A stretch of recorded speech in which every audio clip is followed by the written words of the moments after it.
In one of her CCD classes, a teacher asked her students to write an essay on this topic. Which relic of which saint would you like to possess and tell why? On reading one of the masterpieces later, she brightened up. The budding writer said, I would like to have some drops of the sweat of Saint Joseph in a vial. Reason? Because his sweat would symbolize honest, humble, and honorable work. It was by sweat of his brow that he could feed the Son of God, his mother, and himself. Saint Joseph the Worker, what a fitting name indeed. Not the talker, not the complainer, not the dissenter. Throughout the Gospels, Saint Joseph is mentioned in the account. In spite of his pivotal role in salvation, the Gospels not record a single word spoken by him.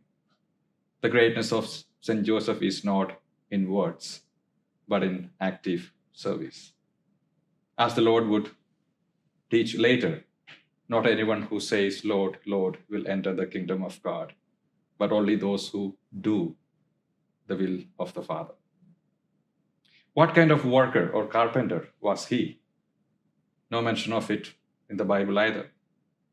But let us look at Jesus. We can see how good or bad Joseph was. Jesus, whom St. Joseph molded, gives us a glimpse of his character. Those in the gospel today say something about Jesus, whom St. Joseph formed while he was still a baby. Where did this man get such wisdom? Is he not the carpenter's son?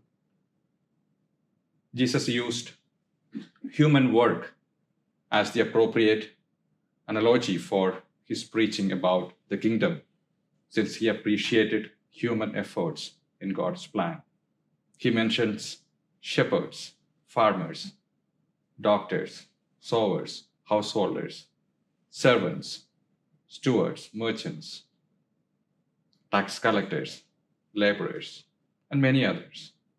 And he compares the work of the apostolate to the manual labor of harvesters and fishermen. He called all his listeners of whatever noble profession to be workers of the kingdom.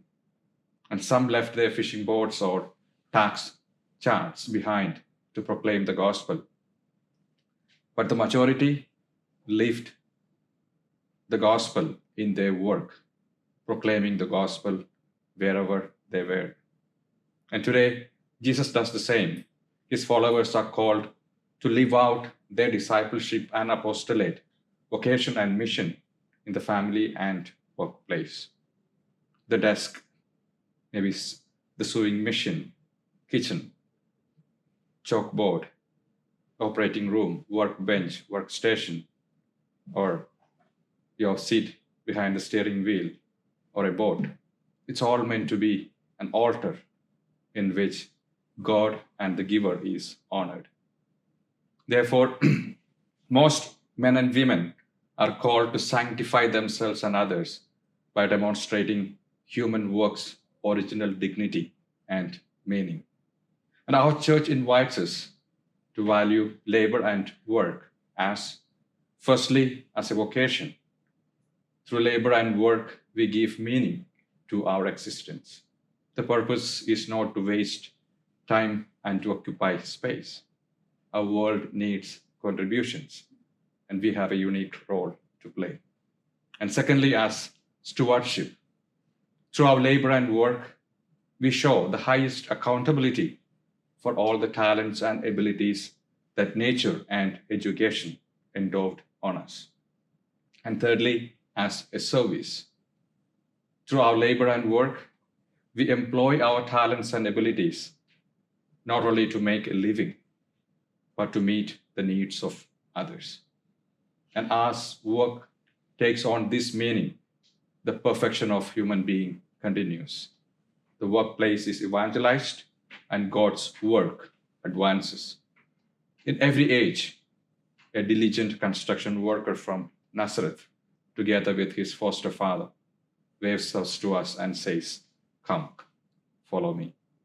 Let us ask Saint Joseph to intercede for us today with his foster son, so that from here we can go out to do our work well today, so that we may grow in holiness and help others also to grow in holiness and do something beautiful for God and for others. Amen. Saint Joseph, Pray pray for for us.